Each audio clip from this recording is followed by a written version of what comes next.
Il est 23h, bonsoir à tous et merci de votre attention. Voici les titres à la une de l'actualité ce samedi. Les funérailles traditionnelles de l'ex-chef du gouvernement Amadou Gon Coulibaly courent jusqu'au 11 avril 2021. Le Premier ministre Patrick Achi s'est rendu à Korogo hier vendredi pour prendre part à ces funérailles traditionnelles. Il était porteur d'un message de compassion du chef de l'État Alassane Ouattara à la famille de l'ex-premier ministre. Le ministre de la Défense au chevet des blessés de Kafolo, Téné Birahima Ouattara, s'est rendu au 4e bataillon d'infanterie de Korogo pour s'enquérir de l'état de santé des soldats blessés de l'attaque de Kafolo. Sur les 5 blessés admis à l'infirmerie, 4 y sont encore, mais leur vie n'est plus en danger.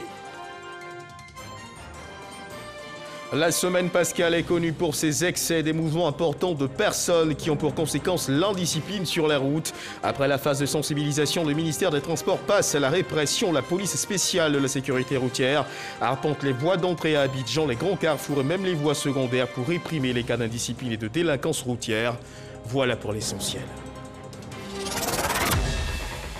Oui, bonsoir à tous. Décédé le 8 juillet 2020, les funérailles traditionnelles de l'ex-chef du gouvernement Amadou Gon Coulibaly courent jusqu'au 11 avril 2021. Le Premier ministre Patrick Achi s'est rendu à Korogo hier vendredi pour prendre part à ces funérailles traditionnelles, accompagné de plusieurs membres du gouvernement et d'une délégation du RHDP. Il est allé traduire à la famille de l'ex-premier ministre Amadou Gon Coulibaly la compassion du chef de l'État Alassane Ouattara et du gouvernement. C'est ce que nous rapporte Ami Sissoko. Le Premier ministre Patrick Achi à Korogo pour prendre part aux funérailles traditionnelles de l'ex-premier ministre Amadou Gon Coulibaly. Arrivé dans la matinée ce vendredi à Korogo, il est accueilli à l'aéroport par les autorités administratives, politiques et des membres de la famille Gon Coulibaly. Accompagne le Premier ministre plusieurs membres du gouvernement et une délégation du RHDP conduite par son directeur exécutif Adama Big Togo. Le RHDP dont il était le président du directoire, dont il était un des moteurs. Naturellement, nous sommes venus avec une forte délégation pour une fois de plus lui témoigner toute notre reconnaissance. Ça a été encore l'occasion pour nous de témoigner aussi à Maman Gon tout notre soutien indéfectible. Ça a été des moments encore de grande émotion, mais nous devons rester forts. Le Premier ministre Patrick Achi s'est d'abord rendu à la résidence familiale du défunt pour présenter à la génitrice d'Amadou Gon Coulibaly la compassion et le réconfort du chef de l'État Alassane Ouattara et du gouvernement. Ensuite, c'est au tour de la veuve Assetou Gon Coulibaly de recevoir le soutien de la délégation gouvernementale. Au caveau familial de Gon, au quartier Soba, le Premier ministre Patrick Achi s'est recueilli sur la tombe de celui qui fut son patron et collaborateur durant plusieurs années. J'étais extrêmement proche de lui et de fait, quelque part également, membre de la famille. Donc il est tout à fait normal qu'au cours de ces funérailles traditionnelles, je fasse également ma part. Pour le frère qu'il a été, de guider également mes pas dans cette fonction exaltante, pleine de responsabilités, pleine de défis que son Excellence, Monsieur le Président de la République, a bien voulu me confier.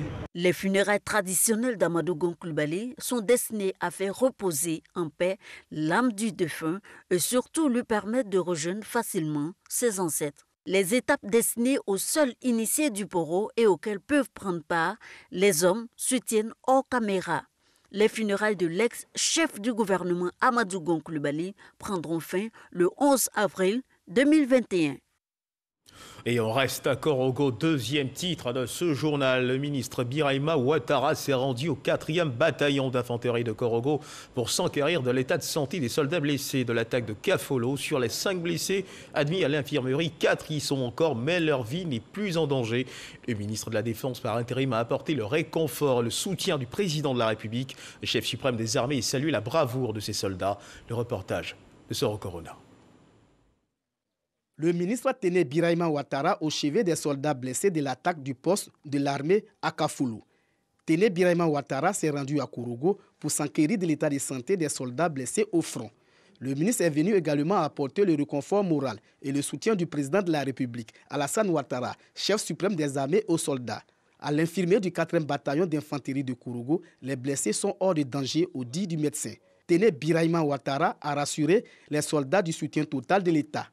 Je repars confiant pour dire au président de la République qu'il a des jeunes qui sont prêts au combat. Il a des jeunes qui ont le moral. Je viens de voir ces 4 jeunes encore hospitalisés qui seront libérés sous 48 heures. Et je peux te dire que je repars à Abidjan confiant. Le ministre a également salué le travail abattu par la haute hiérarchie militaire et la gendarmerie nationale. Je remercie la hiérarchie militaire, aussi bien les responsables du 4e bataillon et bien entendu l'état-major général des forces armées de Côte d'Ivoire pour donc le soutien, la proximité qu'ils ont avec leurs éléments pour donc donner espoir, donner donc la contenance à leurs soldats. Le poste de Kafoulou, dans le nord de la Côte d'Ivoire, a été à nouveau attaqué dans la nuit du dimanche 28 au lundi 29 mars 2021. Bilan, 2 décès dans les rangs des forces de défense et de sécurité et plusieurs blessés. L'actualité ce samedi, mesdames et messieurs, c'est aussi ces gares routières qui ne désemplissent pas ce week-end pascal.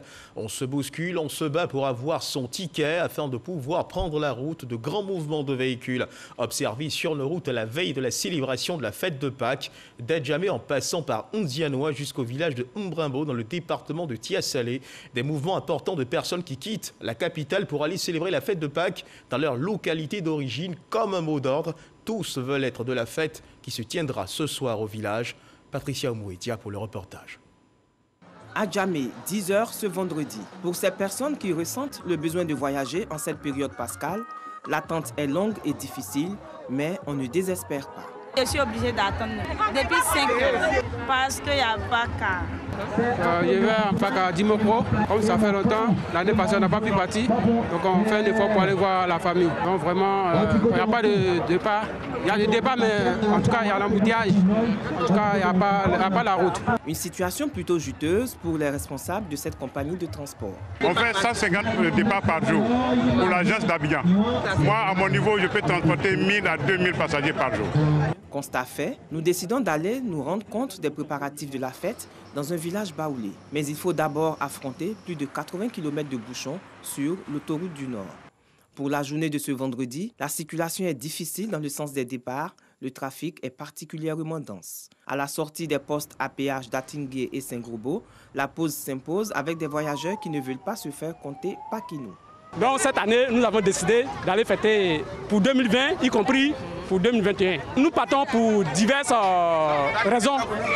Des réunions de famille. On va à Loko Sakassou, dans la sous-préfecture de Bodokro. On va voir un peu la famille, s'amuser et puis revenir. Ici, dans le village de Mbrimbo, situé à quelques kilomètres de l'autoroute du Nord, certains font le chemin de croix, pendant que d'autres se réunissent et discutent autour du vin de palme, appelé communément Bangui. On prépare notre fête de Pâques en buvant le Bangui blanc. Parce que le Bangui blanc, vraiment, c'est la meilleure boisson des Baoulés. Nous, chez nous ici, on a 2 danses traditionnelles. Il y a la danse Zamblé et puis la danse Agios. Tout le monde vient au village pour fêter.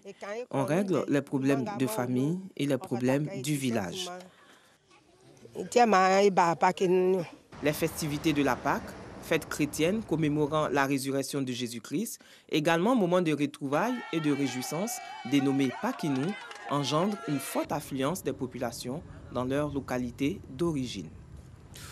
Circulation difficile, embouteillage à n'en point finir sur l'autoroute. La semaine pascale est connue pour ses excès, des mouvements importants de personnes qui ont pour conséquence l'indiscipline sur les routes. Après la phase de sensibilisation, le ministère des Transports passe à la répression. Ainsi, depuis quelques jours, l'Office de sécurité routière Lozère, surtout la police spéciale de la sécurité routière PSR, arpente les voies d'entrée à Abidjan, les grands carrefours et même les voies secondaires pour réprimer les cas de délinquance routière, notamment les surcharges volontaires et conduite en état d'ivresse. Répression qui s'est traduite entre autres par le retrait du permis de conduire et la mise en fourrière du véhicule.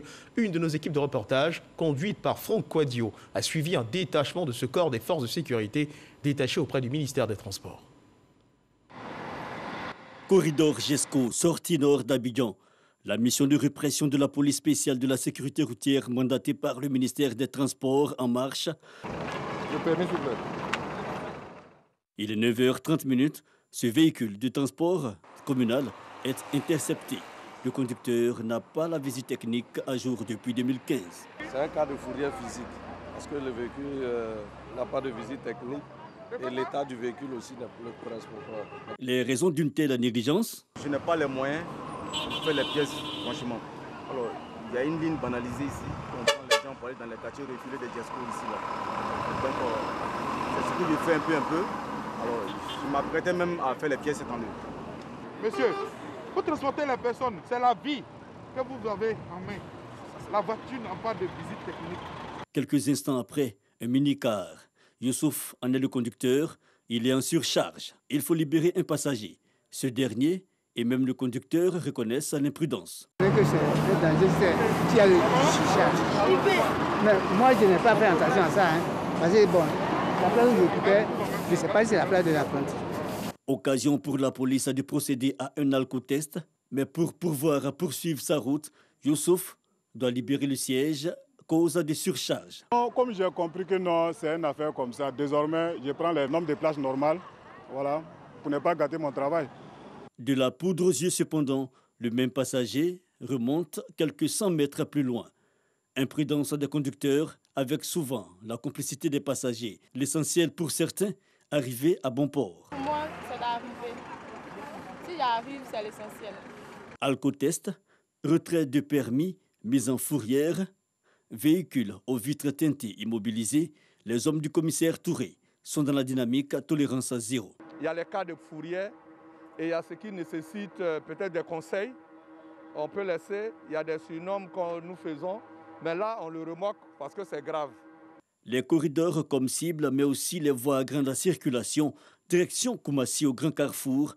Un récidiviste, ce conducteur de minicar, la veille a vu son permis retiré. Il est à nouveau repéré au volant d'un autre minicar. Il y a des chauffeurs qui roulent sans permis, vraiment c'est grave. Il faut que vraiment le ministère des Transports des mesures parce qu'on est en danger. Une ambiance quotidienne pour ces éléments de la police spéciale de la sécurité routière accompagnés d'agents de l'Office de sécurité routière OSER, et cela durant la période pascale. Depuis plus d'une semaine, nous avons reçu instruction du ministre des Transports d'accentuer notre présence sur le terrain. Depuis matin, c'est la répression, c'est ceux qui vont fauter, ceux qui ne vont pas respecter ces mesures en vigueur que nous réprimons. La sensibilisation et maintenant la répression contre l'indiscipline routière. Ils sont nombreux à souhaiter la pérennité de l'action pour un maintien de la discipline sur nos routes.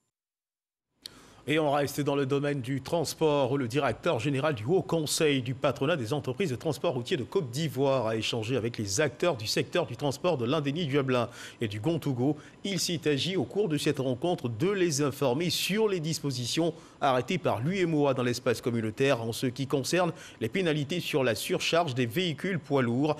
À travers ces nouvelles dispositions, les initiateurs veulent préserver l'état des routes, mais aussi faire en sorte que les camions poids lourds ne soient pas régulièrement en panne. Cette rencontre a eu lieu à Abangourou. Le reportage de Herman Yania. La surcharge des camions de transport de marchandises ou de tout autre véhicule poids lourd, véritable ennemi de nos routes. Non seulement elle contribue fortement à la dégradation des routes, mais elle est aussi la cause des pannes fréquentes des camions et aussi des accidents. Pour limiter ces conséquences sur les routes, l'UEMOA a adopté des mesures dans l'espace communautaire. C'est donc pour donner l'information aux acteurs du secteur du transport de l'Indéni-Duablin et du Gontougo que le directeur général du Haut Conseil du patronat des entreprises de transport routier de Côte d'Ivoire a initié cette rencontre à Abangourou.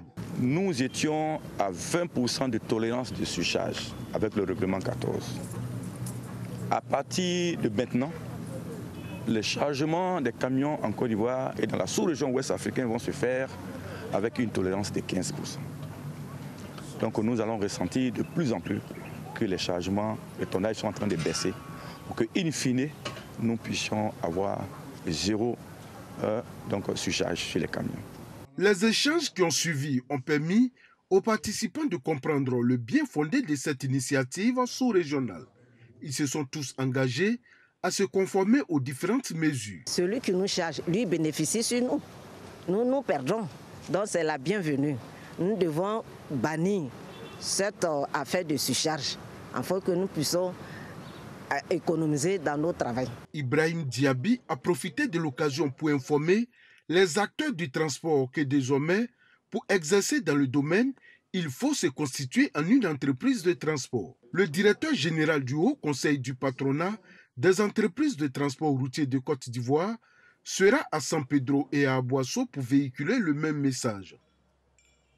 Présent de sécurité maritime, former des agents capables de mieux appréhender les enjeux et nouveaux défis de la mer, c'est l'une des priorités que s'était signée l'Institut de sécurité maritime interrégionale, logé au sein de l'ARSTM, l'Académie régionale des sciences et techniques de la mer, dans la commune de Yopougon.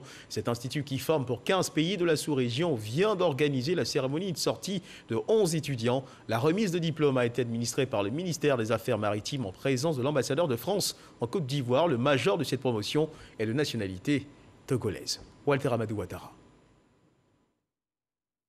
Ces 11 étudiants, dont 5 Ivoiriens, un Béninois, un Gabonais, 2 issus de la République démocratique congolaise et 2 Togolais en fin de formation, ont désormais en poche un Master 2, droit et sécurité des activités maritimes et océaniques des hameaux. Ces nouveaux diplômés sont de la 4e promotion de l'année académique 2019-2020 de l'Institut de sécurité maritime interrégionale ISMI d'Abidjan. Cet institut est établi à l'Académie régionale des sciences et techniques de la mer, ARSTM. Nous sommes aptes à répondre aux défis du secteur maritime, aussi bien du Togo que du Golfe de Guinée. Tout le mérite revient donc au personnel encadrant, aussi bien de l'Université de Nantes que de l'ASTEM et de l'ISMI. Ils ont su nous transmettre les connaissances, nous permettent donc de répondre exactement aux objectifs de la formation. Pour une lutte efficace contre les actes criminels frontaliers commis dans le domaine maritime, la communauté internationale s'est mobilisée. Des instruments ont été adoptés au niveau régional pour la sûreté et la sécurité maritime dans le golfe de Guinée. L'ISMI, l'Institut de sécurité maritime interrégionale, est la 4e entité de l'Académie régionale des sciences et techniques de la mer. Et elle a été mise en place après le sommet des chefs d'État de Yaoundé sur la sûreté et la sécurité maritime dans le golfe de Guinée. Donc, compte tenu des menaces qu'il y a 2 sortes de formations. Il y a la formation de courte durée, qui sont des séminaires que nous organisons chaque mois ici, sur toutes les questions qui concernent l'action de l'État en la mer, la pêche illégale, la piraterie maritime. Et puis, il y a le master des hameaux, qui en fait est le master de l'Université de Nantes, sur les questions de droit et de sécurité maritime de façon générale et océanique. Et nous avons ajouté aussi des touches personnelles sur toutes les questions relevant des réalités de notre région. Le représentant du ministère des Affaires maritimes et l'ambassadeur de France en Côte d'Ivoire ont exprimé leurs chaleureuses félicitations aux diplômés. Quelques années passées permettent de prendre un certain recul sur ce programme de formation et je crois que ce recul nous permet de dire qu'il s'agit d'un véritable succès. Pour s'en rendre compte, je crois qu'on peut mentionner l'ouverture au sein de ce master d'un nouveau parcours sécurité à la rentrée 2020 et le passage d'une promotion de 14 étudiants à la rentrée 2019 à une promotion de 24 à la promotion 2020. Je renouvelle mes félicitations aux diplômés de la 4e promotion. J'ai également une pensée pour vos camarades de promotion qui ne font pas partie des lauréats du jour. Indéniablement, le cru 2019-2020 n'a pas eu la tâche facile en raison de la pandémie. Ces parchemins, loin d'être des objets de décoration, vous ouvrent la voie à des opportunités qui demanderont également disponibilité et ardeur au travail. Il faudra en effet désormais, plus que jamais, redoubler d'efforts à la tâche pour relever tous les défis liés à la mer, défis auxquels vous serez continuellement confrontés. Le Master 2, droit et sécurité des activités maritimes et océaniques des hameaux, est un diplôme national français délivré par la Faculté de droit et des sciences politiques de l'Université de Nantes. Et pour assurer avec efficacité la sécurité maritime, il faut être en bonne santé. il faut continuer d'être vigilant. La Covid-19 continue de sévir en Côte d'Ivoire.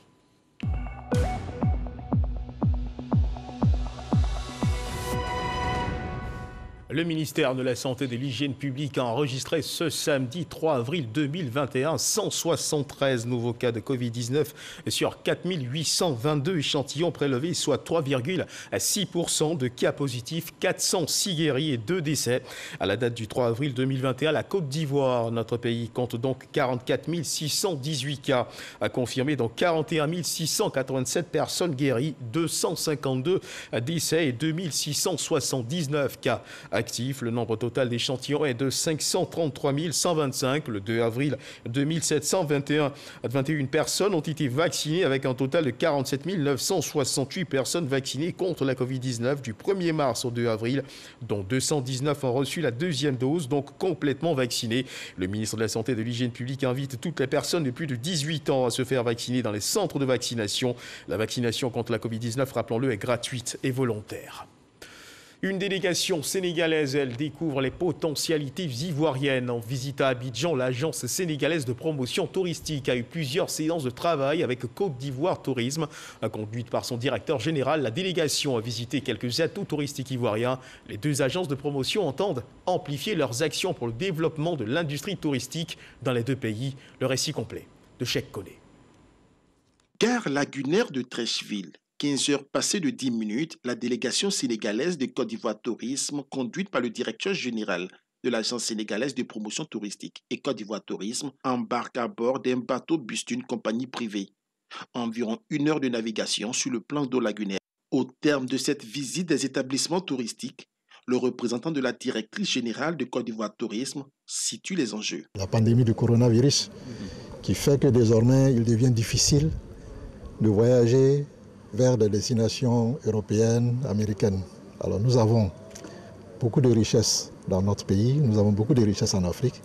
Il est opportun que nous profitions de cette opportunité pour développer ce volet que nous avons négligé depuis longtemps. Pour le directeur général de l'agence sénégalaise de promotion touristique, les deux pays disposent de potentiel touristique à promouvoir. Les offres sont différentes et donc les consommateurs peuvent avoir le choix d'avoir une expérience de la lagune ici, ou plutôt de choisir la langue de Barbarie de Saint-Louis ou la marche avec les lions à Fatala. Mais tout ça, ça nous appartient. Ça appartient non seulement à notre économie, et ça appartient à notre offre touristique Sénégal et Côte d'Ivoire, et même plus large, plus tard, parce qu'il s'agit peut-être à un moment donné de vendre une zone géographique, comme les autres vendent l'Afrique du Sud, globalement.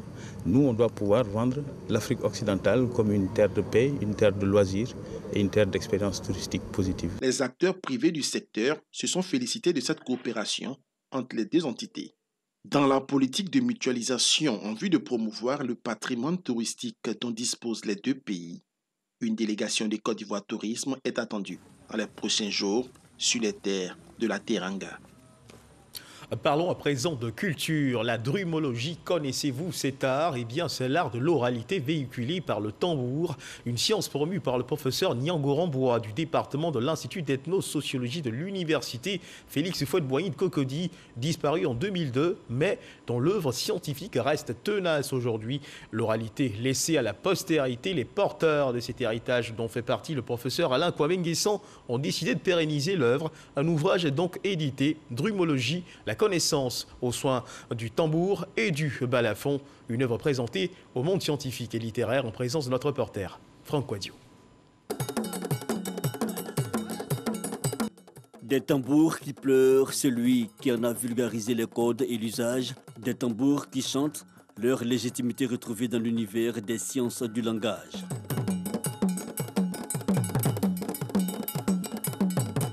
Les enfants du Klinkli, le grand tambour, reçoivent les invités pour célébrer l'œuvre immense du professeur Niangorambois, père de la drumologie, l'étude des tests des tambours.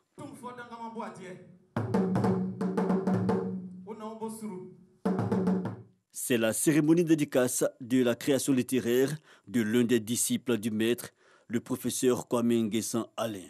Il présente cet essai Drumologie, la connaissance au son du tambour et du balafon. Il y a eu des débats.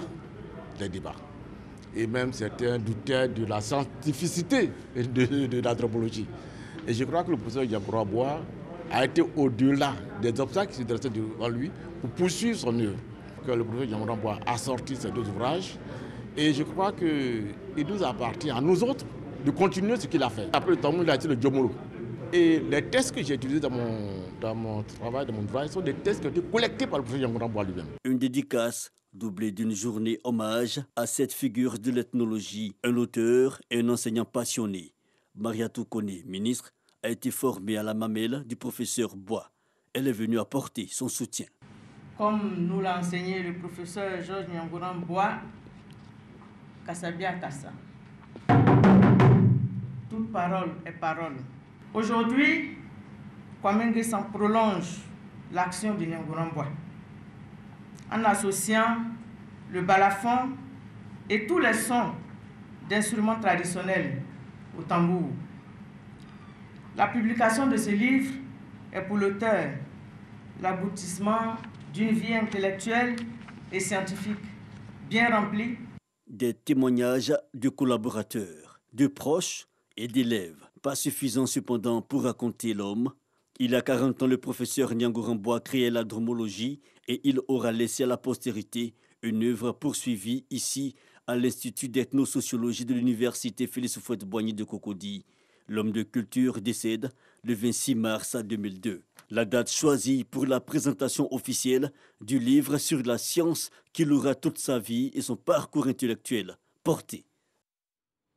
Et les tambours ont certainement chanté dans la région du Zanzan, dans la ville de Bondoukou. S'est tenue la 2e édition de la Grande Nuit des artistes du Zanzan, événement organisé par la jeunesse consciente de Bondoukou. Il a pour objectif de faire la promotion des artistes de la région du Kontougou sur le plan national et international. C'est ce que nous révèle Herman Yamia.